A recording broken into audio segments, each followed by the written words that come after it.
Here we are at 5 weeks into flower, so these are definitely not, you know, fully milky or amber, but they're coming along.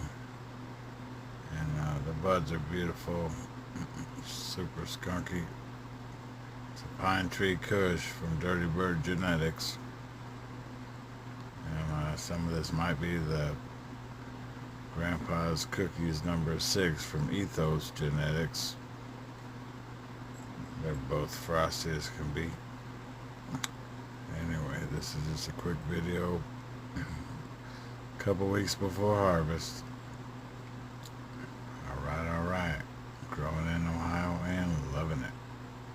Smoking it. Oh my. It's tasty.